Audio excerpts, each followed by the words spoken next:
Welcome to the Smith Publicity, all things book marketing podcast. The best tips, insights, and advice from the best in the publishing industry.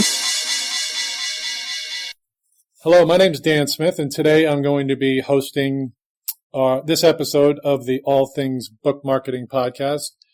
Our very popular Michela Della Monica was not available today, so I am going to be the sole host, and I'm really looking forward to this conversation because we're speaking with Robin Cutler, who is the director at IngramSpark, which is a self-publishing company.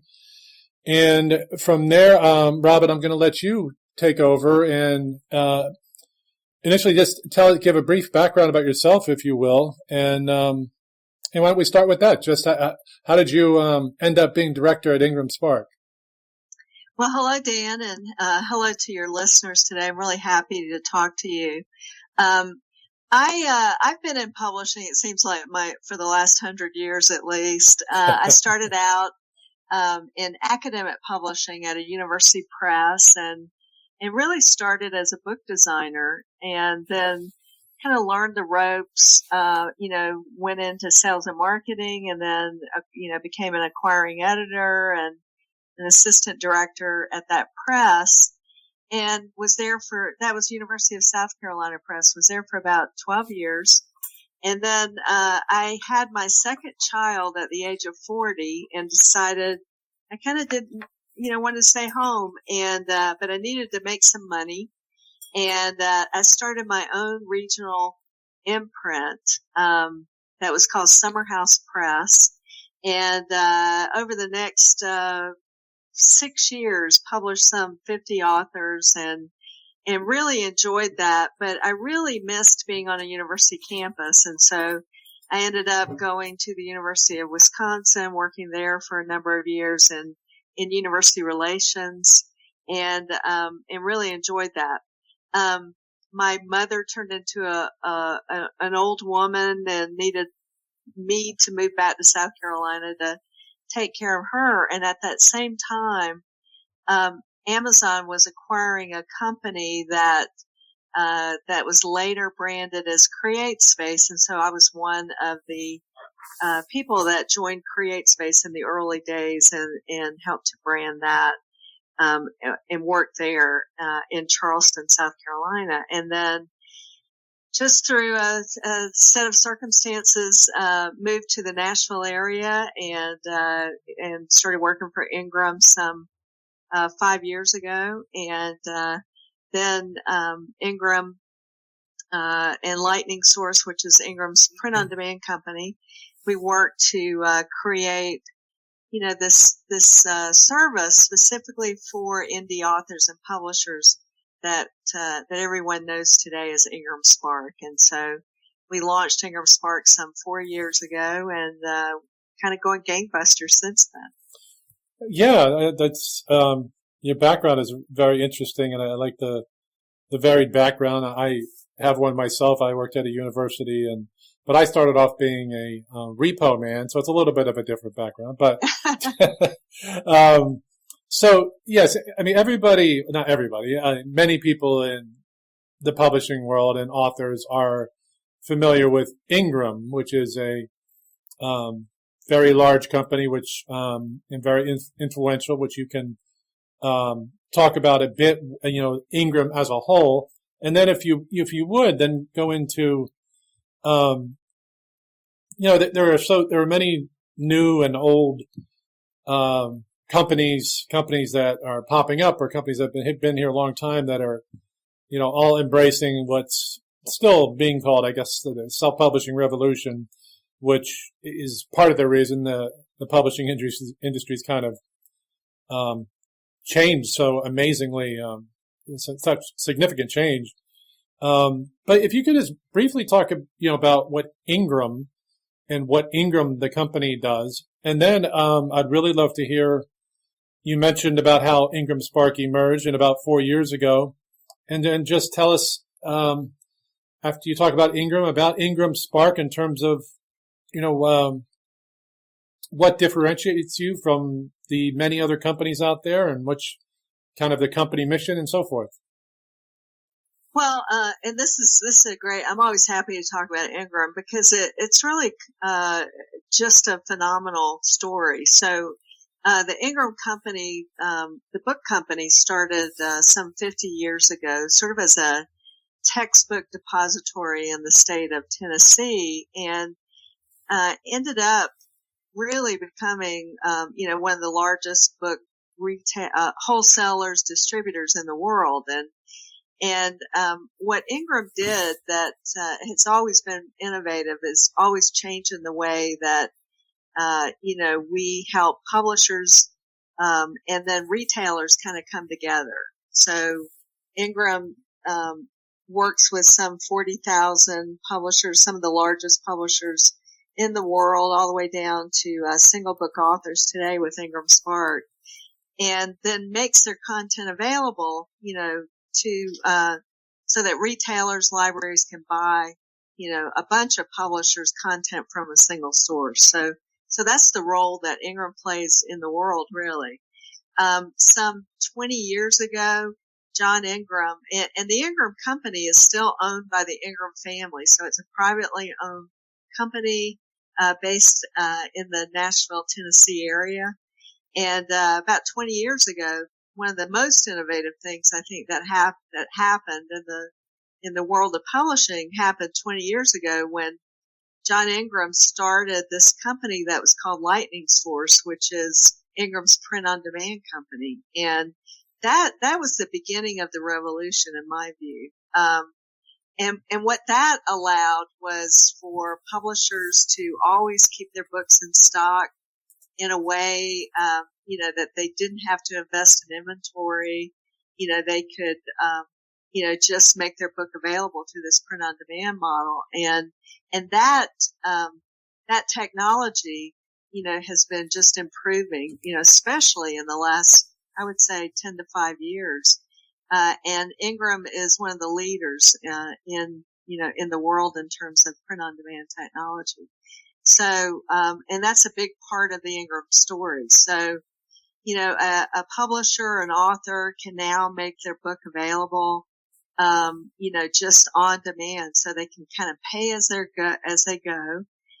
We actually print books, to the orders when we get them, and there's no inventory kind of sitting on a shelf. The book can constantly be updated just by updating a digital file, and it allows for more content to be, published, in my view. And I think that's the beginning of the revolution that we see today, especially with self-publishers. Right. And I believe IngramSpark, I think, does some things that I think clearly set you apart from some of your competitors. And can you talk about that a little bit? Yeah, sure. So, IngramSpark, basically married together this print-on-demand technology that Lightning Source, had, along with our ebook distribution, and then layered on top of all that is Ingram distribution, which is global. So we put all those technologies together. We were the first ones to offer both print and ebook distribution, in one platform. We still offer that. We make it really affordable, today. If you have a finished book that's in digital format, as a PDF for print, you can set up your book, for a one-time fee of $49, and then it goes into the Ingram catalog just like, a Random House book does. Your book's not distinguished, as being print on demand or even self-published. It goes into the Ingram catalog, and then, you as the author of that title, would tell, booksellers and libraries, well, my book's available from Ingram. And then they order it, and then that book is printed on demand or delivered, as an ebook directly to those retailers. I think it's phenomenal, and, we've really worked hard to open Ingram up, especially to, this growing market of self-publishers and authors, so that, if you can create a book, you can then distribute this book fairly inexpensively with low risk to you. So the one of the key things that makes IngramSpark different is the distribution that you're talking about, correct? Yes. Uh-huh. So if I publish with, I won't name another company, but one of the other POD self-publishing companies, and someone else publishes with IngramSpark, can you explain a little more how that distribution works? It's a question we often get as publicists, and I know it is a key thing about IngramSpark. But so as opposed to another self-publishing company, what does this distribution component actually mean in a basic way as you explain it to authors? So, the number one thing is just making your book discoverable online. And so because Ingram is one of the, largest, sources of book data, and Ingram, pushes out that data to Amazon, to Barnes and Noble, to, all different libraries, and booksellers. So once your book is in that database that is known as the Ingram catalog, then your book can be discovered by anybody that is an Ingram customer. So like I said, there's some 39,000 retail and library partners today that are Ingram customers. So all of those customers can find your book in the Ingram catalog. Now that doesn't mean that we are like actively selling or promoting your books to those customers. We have some tools that can help you do that, but traditionally you as the author, still have to act as a publisher would, where you would promote your title to your retail and library customers that you think would be interested in your book. So for instance, you would just in your promotional materials, say that your book is available from Ingram. You would give your ISBN and then, tell a retailer, why they should be interested in your book. We're going to make your book available on Amazon. We're going to make it available on Barnes and Noble. We're going to make it available in the UK and, around, other distributed partners that we deal with in other parts of the world. So, and that's by setting up your book like in one place. You have all of that, which is, I think, really, really powerful. Yeah, I would agree. So if I published with another company, can I still get into the Ingram catalog? Is that only for? Yeah. No, that's a really good question. So Ingram works with, everybody. I would say we work with even, competitors of IngramSpark. We work, with, the very largest publishers to, distributors that are distributing a bunch of publishers, lines, that publisher may carry. So they, would be making, if you're set up like with, say a Midwest or a Publishers Group West or, some other distributed line, that distributor would be then feeding your book information, into Ingram for you. IngramSpark does it directly for you and you can manage it directly. But if you're working with, another, distributor, the likelihood is they are also providing that information to Ingram. Got it. So essentially IngramSpark makes it much easier and simpler. You can do it directly, just like, these large publishers and distributors also do it. Okay. And it reminds me of another question, that we get a lot. And I always feel like the way I answer the question is not very succinct or on the mark. And that is, what is the difference between a wholesaler and a distributor? That's a really good question. And, even people that have been in the industry for a long time ask that question. So it's not unusual. So there's two different ways to think about distribution, and one is wholesale distribution, and the other is full service distribution. So wholesale distribution is just what I described, where your book goes into the Ingram catalog. Nobody is, actively selling your book, out, into the marketplace. Your book is available. You would tell, retailers that the book is available from Ingram, and then they would come to the Ingram, service to order your book.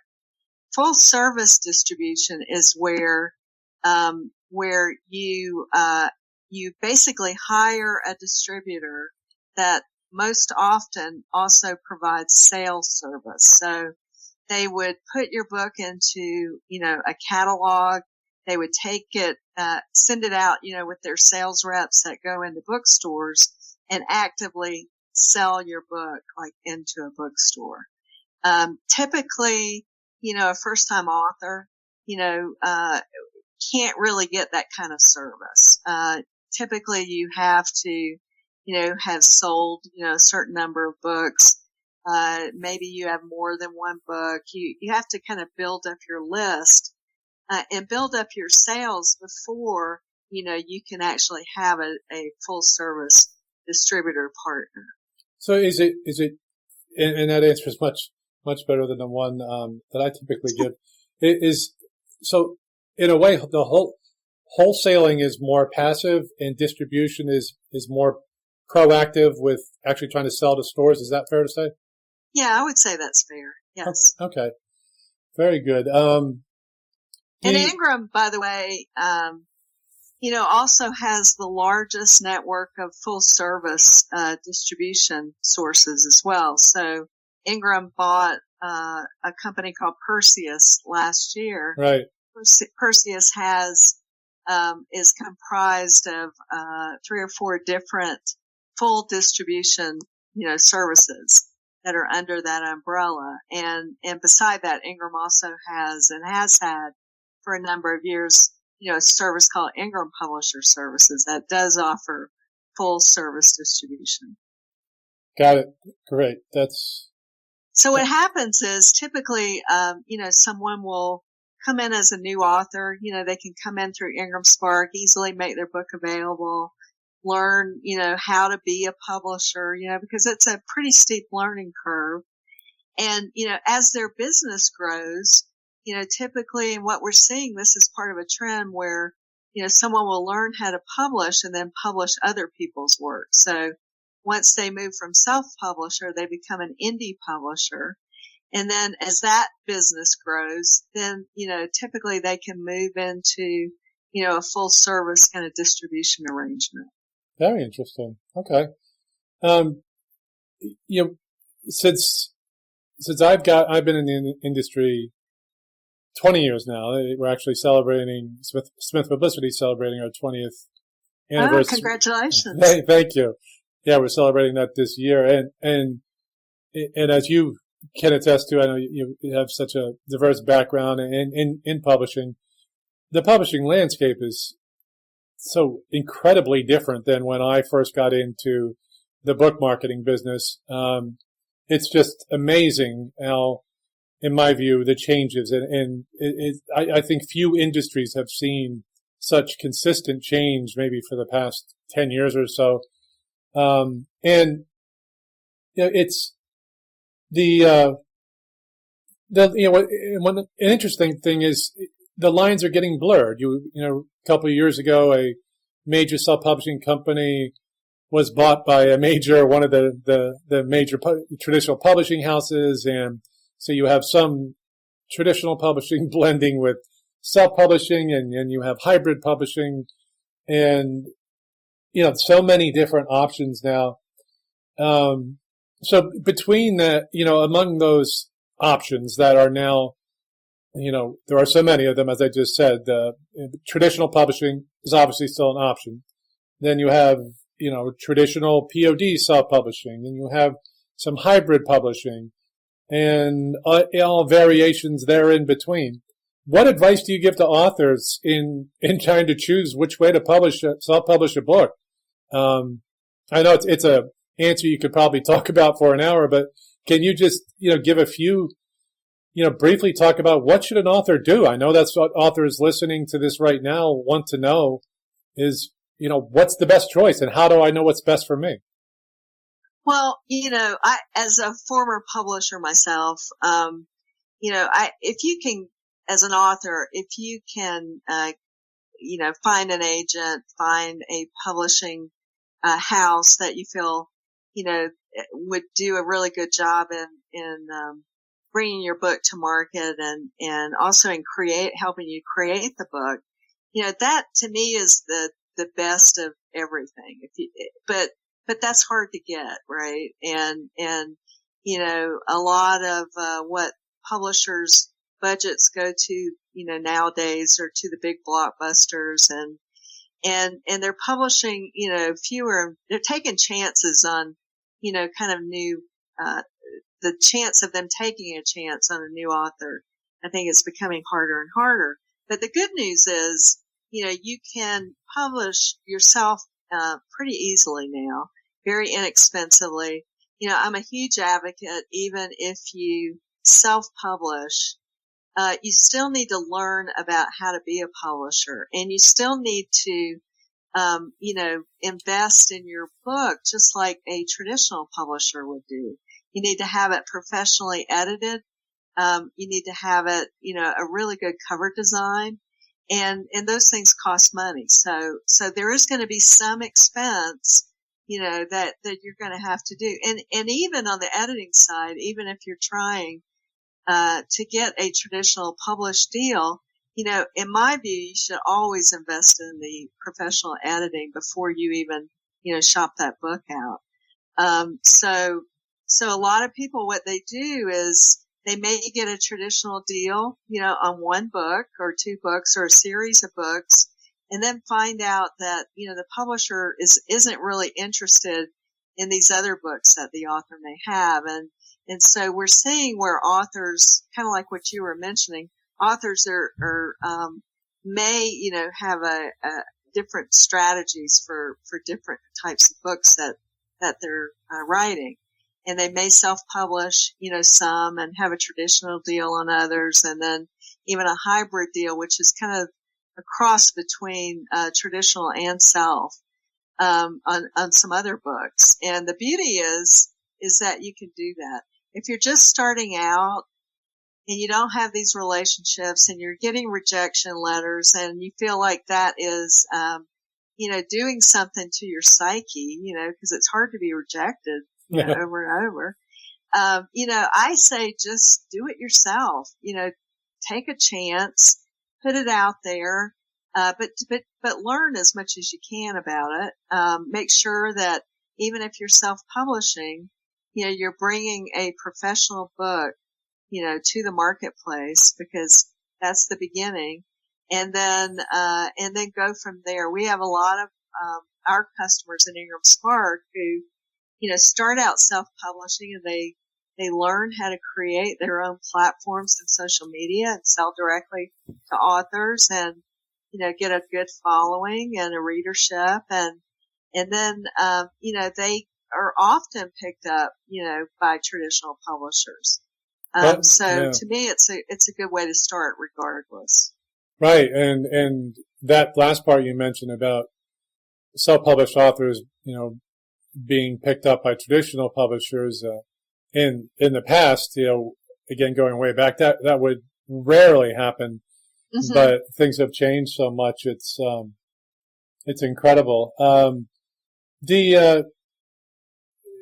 I was recently, a week ago, I presented at a conference, and the question of book sales came up, and it's always, as publicists, we answer that question. When an author says, "How many books will I sell as a result of your publicity campaign?" we are clear and forthright and honest in saying we don't know. Mm-hmm. We can't predict how many books you will sell. We simply don't know. And I give the example. We have a we could have a book marketing campaign that does incredibly well in, national TV and national magazines, and, and the sales are dismal. And on the other hand, we will work with an author for 6 weeks, and that's it. And it sparks a couple thousand, sales of books. There are so many things out of our control once we create the opportunities. I'm sure at IngramSpark, you authors, I don't know if they ask you or ask your team, at least at sometimes I'd imagine, like, how many books do you think I would sell? And I know the industry averages are kind of sobering, but I mean, how would you right now answer that question to our audience? Well, and this is interesting. And I had what you talked about. I had the same experience when I published, where, you just knew that this book, because it was so well written, or, it was a topic that, was popular, you just knew it was going to hit, and it didn't. And the one that you kind of, had no hope for at all, kind of went off the charts. And it's kind of like a mystery in some way. I do believe that, even above the content itself, I mean, a beautifully written book typically, and hopefully will find readers, just word of mouth and reviews and things like that. But the author's likability is a factor that I think is kind of often overlooked. Some authors are very charismatic, and when, they speak to a group, they really connect with that audience, even more so than they would, if a reader were just reading that author's work. And that will spur book sales. I mean, connecting to the author is one of the key things. And I think authors need to, develop themselves, especially, with a service like yours. And I'm sure you teach authors, about how things they can do to kind of make themselves more engaging. But I think it's one of the key things. Most readers want to hear, directly from an author what inspired them to write. Writing is hard work. What inspired them to sit there in a room alone for months and sometimes for years? Yeah. And what's that story? And I think that's one of the key things. I when I talk to authors, and they go, well, my book's not selling. And I'll go, well, what are you doing on social media? And they'll say, well, I don't like Twitter and I don't like Facebook. And I go, well, that's just a huge opportunity. And what's not to like about it? It's free. You can connect with all kinds of people, and even your own family. It's a way to connect with your own, immediate circle. And, if you're not doing that, to me, you're missing out on a huge opportunity there. Yeah, I think that's a really good point. And, authors who, invest in our services and it's, we have a whole range of services, but it can be, to most people, some of the services can be a lot of money, and we certainly understand that. But what we also have to, educate authors on is what you just said, and sometimes it's hard for them to understand that, yes, we're going to handle, speaking as from book marketing, we're going to handle all of your media outreach and media relations, and we're going to take care of all of this media work, and this is what you're paying us to do, and we're going to get as much exposure as possible. But then we say, but in addition to that, there's a lot that you need to do, and it goes right to your point. And we can't do everything. We can open a lot of doors. We can often spark a lot of sales, but the author has to be engaged. And so I completely agree with that.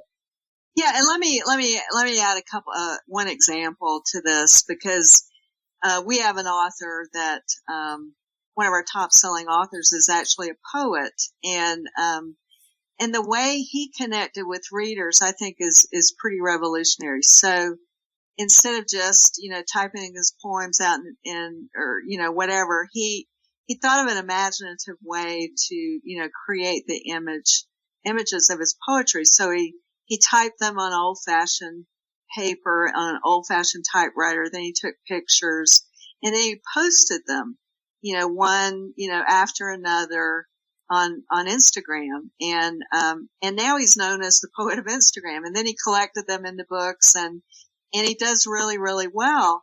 But he's not comfortable like talking, directly to his audience like, some speakers are. So that's the way he's been able to build his readership. But he's engaging, he stays after that. And to me, that's the whole key. Yeah. And in fact, my sister, her name is Judy Smith, she published a series of gift books, clear, small, very cute gift books.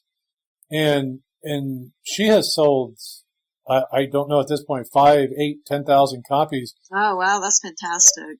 It is, but she's done so much work and, she's, and she's a natural salesperson. It's what she did for her living. So she's going to all the specialty stores and really devoting a lot of time to this. And not every author can do that, but it's an example of, when you can invest the time and do creative things like that author you mentioned, or as my sister does. And again, not everybody has that luxury of time, but there's a lot that authors can do on their own. Yeah. The one question I wanted to make sure, I know we're going over time, but I hope you don't mind if we just spend a few more minutes, that's great. The question of ebooks. And again, this is something I was recently talking about at a conference. And what we tell authors from our perspective is it's typically best to always have a print book. And in addition, it's great to have an ebook, but not the other way around. We don't generally, and we're coming from a publicity perspective, granted, and we generally wouldn't recommend ebook only. So what are your thoughts on authors and ebooks and if it's different than what we recommend, that's fine. I would like your perspective on that. If a author, just say a nonfiction author or a self-help author wants to publish and says, well, should I do print and ebook or just print? What's your feeling on that? Well, I agree with you. I will tell authors, you need to set up your book, in as many formats as you can afford. And because you really don't know, and I'm sorry if you hear a cat here. That's my cat okay. just came into my office. But you really don't know. You don't know two things. You don't know, and you shouldn't assume how someone should read your book. Everybody, has a preference and some people will read e-only and some people will only read print only. And, I even recommend, especially if you've built an audience of what I would call some super fans, you should also make your book available in even different print formats like, regular paperback, but you might want to think about a hardcover. For, people that meet you in person, sometimes they want to own, this hardcover book and even a large print edition, something you should think about. So I believe, you don't know the format that your readers prefer, and you also don't know, everything about where people buy their books. So make sure you have,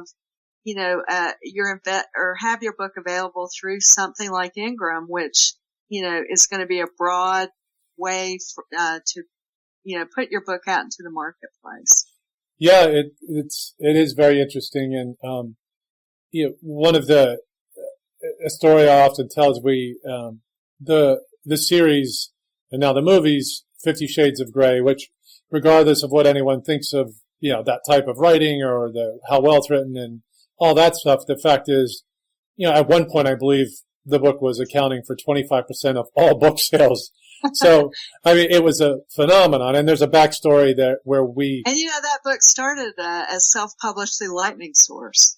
That's exactly what I was going to say, and it did. It was originally a self-publishing company based in Australia, actually, and they're using Lightning Source.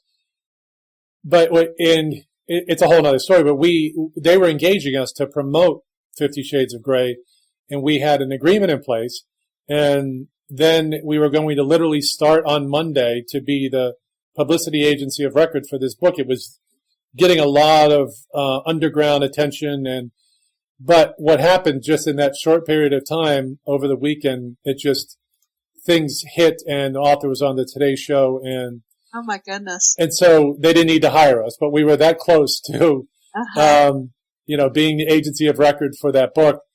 But you're right; it was self-published to start. A lot of people don't realize that. So it wouldn't have been too bad to have our agency name on a book that sold, 500 million copies or something. But what are you going to do? But it reminded me of it because, and then we subsequently worked with that self-publisher on a number of other books, and it reminded me of one of the really interesting things about ebooks and 50 Shades of Grey is it's pretty well generally accepted, if not can't be proven, but it's one of the reasons for it growing so fast in popularity is the fact that it was on ebook and people could be sitting on a bus or a train or in a park and no one knew what they were reading, so they and that contributed in part to its success because it could be safely read without other people making a judgment of what are you reading. It's an interesting dynamic that happened with that book and ebook. So that's one advantage of ebooks. Nobody knows what you're reading when you're sitting there. That's true. So keep that in mind and make sure, you make your ebook available as well as a print book because especially, I would say, ebook, and it depends on the genre too. So romance, genre certainly, has a bigger, absolutely, e-reader kind of following. Absolutely. That's what I was going to say, that it's, particularly for romance, ebooks can be very important.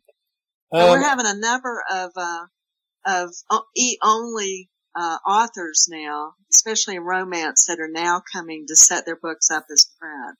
So they're starting to see, that they may have missed out on that print market originally. Right, exactly. So I'd like to wrap up with one more question. And it's a tough one perhaps, but given all the changes that have happened, a two-part question. Where do you envision self-publishing going, meaning developing and changing in the next 5 to 10 years? And along with that, during that same time period, what do you forecast for traditional publishing? So, and we're already starting to see this where, the boom for self-publishing that was, about 5 years ago, that is starting to kind of settle down. And what's happening are, authors are coming into the marketplace just better prepared than they were. So they are getting professional help, with, editing and with design and with marketing. And learning that lesson earlier than I think they did a few years ago, which is always better. So we're seeing better books that are actually being published by authors. And we know that because one of our key things that we track are, sales of IngramSpark titles that are selling out, through the Ingram wholesale channel. And we know that we're selling more books and we're selling, better books, through those channels. So that's really fantastic. The other thing we're seeing is, the growth of other author services, in different ways now, where now, like booksellers, retail stores, like your local bookstore now, is offering, some, publishing sort of services out of the store. We're also seeing that, with libraries as well. So, I think it's important for booksellers and libraries to remain essential to their, local communities. And that's one of the ways they're doing it by engaging directly with authors. And I love that. I think that's fantastic. Traditional publishing, I think I would like to see, not total investment in just, this top 10% of the stable of authors that, have always been there on the list. I would like to see, more publishing. And I think we are starting to see that where, publishers and authors will rise up through self-publishing and then move on to traditional. And I think that's a really great thing. Yes, I would agree. And, 10 years from now, maybe, we'll be having another conversation talking about all the amazing changes that happened in the previous 10 years. Well, Robin, I want to, first of all, thank you so much for your time. And to the audience out there, we work with a lot of different publishing companies and obviously a lot of authors. And we recently started working with IngramSpark in terms of having an association. And I could say that everyone I've dealt with at IngramSpark has just been a pleasure to deal with. And that's good to hear. Yeah, it's from the very first contact I had with someone was from IngramSpark I can't remember his name, or I'd give him a big shout out. It was at a very small writers conference in Lambertville, New Jersey, a writers weekend. And I met this young man there, and eventually that's how it started. But everybody I've dealt with since, Nathan Pabst, I know he's been really great to work with. And so my message to the people, to the audience is that based on my experience and the experience I know of some authors who have used IngramSpark is that it's a fine company, and you treat authors well. And every author that I know that has used IngramSpark has said that. And it's that's great to hear. Yeah, and it's reflected in, on a professional basis from the communications and working with everybody that I have so far there. So can you tell authors if they're interested in IngramSpark, what should they do? Yeah, they can come to our site is www.IngramSpark.com. And there's actually a little quiz there. When you come to the site, you can take this really cute little quiz and find out, what kind of author or publisher you are. And you'll get the result. And then we will, actually, if you're a brand new author, we will actually provide resources to you that can help you and educate you about what you need to do. So just come to our site and feel free to, to contact us if you have any questions. And we do have a great team of people to help. It's free to set up an IngramSpark account. So you can just set it up and, don't be afraid and poke around in there. And there's a lot of resources on the site itself that can help you. Terrific. Well, again, authors and everyone listening, it's IngramSpark.com. And as you're considering different choices, it's absolutely something you should check out. And as far as Smith Publicity, our website is smithpublicity.com, and you can find us on Twitter and Facebook and all those great places as well. Robin, thank you so much for your time. This has been terrific. Thank you, Dan. I've enjoyed every minute of it. Thank you. Take care. Bye-bye. Bye-bye.